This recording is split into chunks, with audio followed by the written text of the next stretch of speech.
Paranoia, isolation, mistrust. You guys gonna listen to Gary? You gonna let him give the orders? I mean, he could be one of those things. I don't know who to trust. These aren't just themes in John Carpenter's 1982 science fiction horror classic, The Thing. It's how John Carpenter breathed new life into the horror genre that no one was ready for.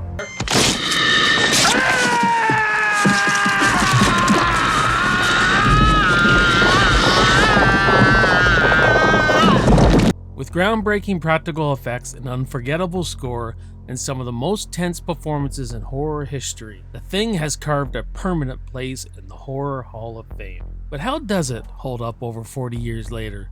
Today, we're diving into the snow-covered nightmare that is The Thing. So pop some popcorn and get a drink, and remember, trust no one.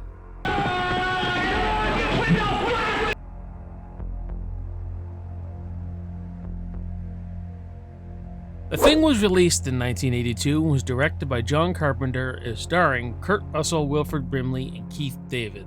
A research team in Antarctica is hunted by a shape-shifting alien that assumes the appearance of its victims. The Thing thrives on its great cast of characters.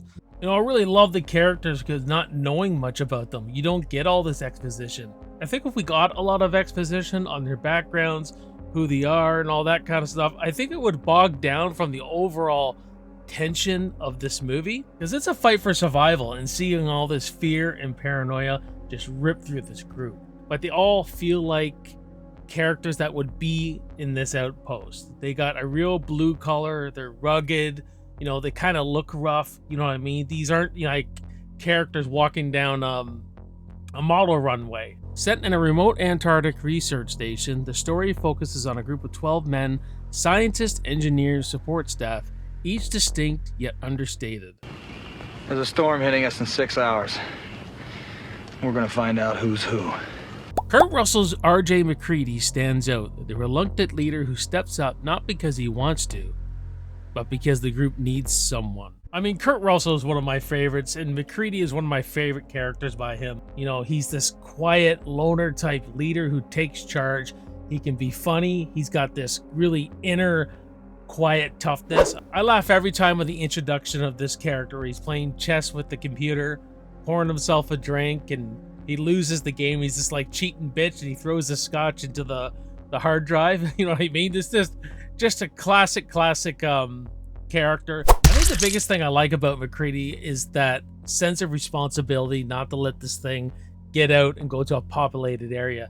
He takes that on himself and says, we're not getting out of here, but either is that thing. And I just really like that sacrifice. They know they're not getting out.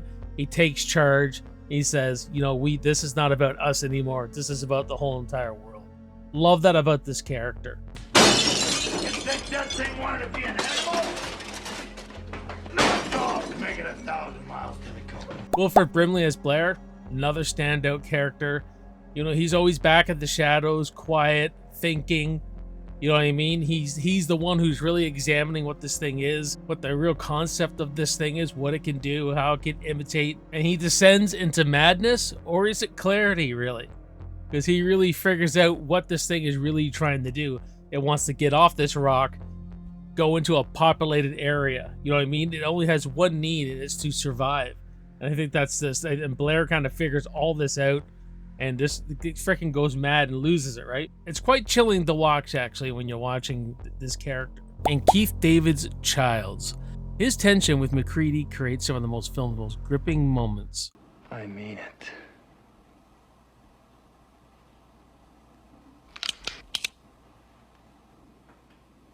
I guess you do.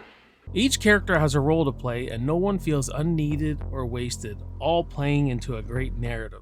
I know I'm human. And if you were all these things, then you'd just attack me right now. So some of you are still human. At its surface, The Thing looks like it's about a shape-shifting alien, and the concept of that, there is some fun there. Love the concept. I think it's absolutely terrifying, and the Carpenter direction, right? But it's really about what this alien does to us and gets in our mind through paranoia, which leads to fear. I love the mystery of it all. If you were in a complex with 12 people and there was a psychopathic killer there, but you didn't know who that psychopath was, it could be any of them, how would you feel? Fear, paranoia, tension, mistrust. It's all there, baby. This is a film about trust, or lack of it. As the alien perfectly imitates its victims, paranoia begins to spread faster than the infection itself. You start asking, who's still human? Who's been turned? Can anybody be trusted? And Carpenter creates a massive sense of dread that is felt around every corner and every hallway. Then everyone goes into a survival mode because everyone is a suspect. I mean, he wasted Norris pretty quick, didn't he? That's close enough, Clark. He ain't tying me up. Ennio Morricone's score is haunting in its simplicity and how it's held back for the better. The simple, pulsing bass line. It's like a heartbeat. It has rhythm, it's ominous, and it has a true feeling of terror and anxiety. But what makes the music truly effective? When it's not there. You know, you heard the dun dun dun dun dun dun, then it goes away. We get the natural elements like the snow and the wind howling. The real genius is when you take out that music and then you put it back in. It's very impactful. Now let's talk about the star of the show, the practical effects. And then Palmer's scene where Palmer turns his thing in out. That's utter chaos, where the head splits open, it grabs windows, and it's kind of devouring them, slipping on the blood and everything. This crazy practical effects, and Rob Bottin, I mean, this guy, man, this should have got an Oscar for some of the best practical effects work you'll ever see. Rob Bottin, just 22 years old at the time, created some of the most unforgettable horror visuals ever put to screen. These aren't just monsters, they're grotesque and at times unsettling to watch, even 40 years later. Just how raw and visceral and how fucking disgusting everything is. I can't imagine watching this in 1982 in a theater. Each moment is horrifying because it looks real. It's not polished, it's not clean, just very disturbing and shocking if it's your first watch.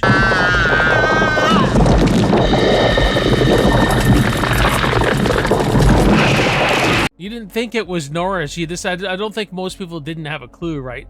He punches it through his chest and the jaws, chop the guy's arms off. The head freaking comes off. The head comes into like this spider. Just mind-blowing. And if you listen, right? If you were stepping outside that hallway door and you just heard what was going on, I think that would be pretty terrifying too.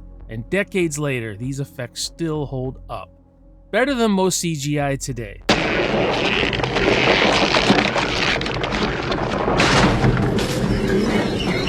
And I think the dog transformation scene is probably my favorite. That's the one as a kid when I first watched this, that's what stuck with me the most. Maybe because we had dogs and I just, I like the animals and all that. That could be why, but I think it's just the dark hallway and the pen, how dark it looks and everything. And I think probably because this is the first thing we see this thing out, right? They're just so creative what they put on screen here, and most importantly, they're unforgettable. The way Dean Cundey lit it just added to this movie. So you can really clearly see everything, but there's just enough of those dark shadows, right?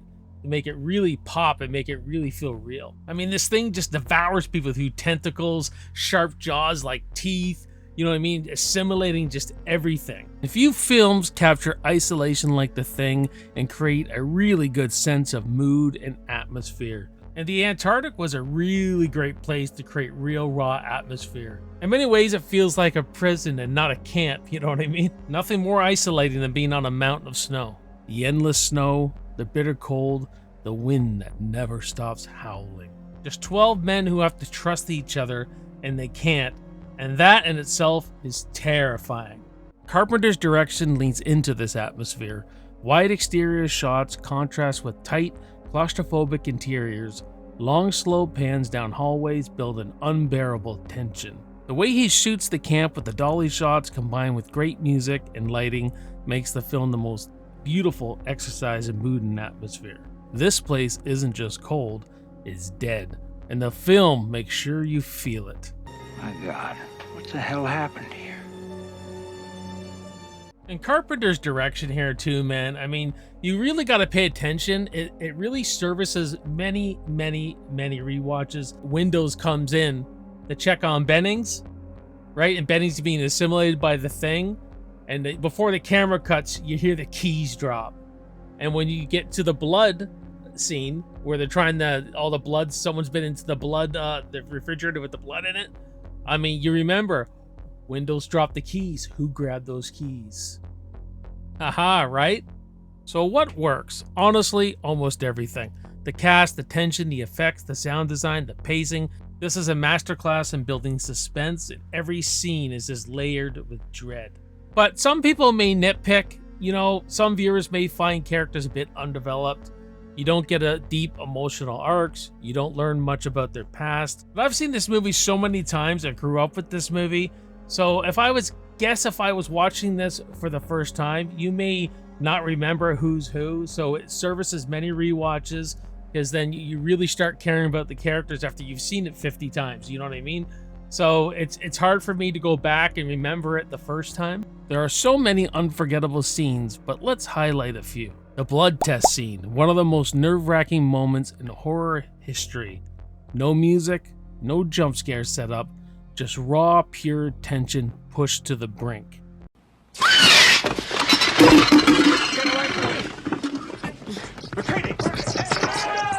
I mean, the blood test scene, that's just a masterclass in how to do a jump scare properly. If you're a filmmaker, you watch the blood test scene, that's how you craft the jump scare, man. You almost start believing, well, maybe this thing's not working at all, then bang, you know, with Palmer, right? And then Palmer starts freaking out and everything like that. And a dreadful ending, an ambiguous ending. I really love it, where they're just drinking whiskey at the end of it, sharing back and forth. But hey, you know what?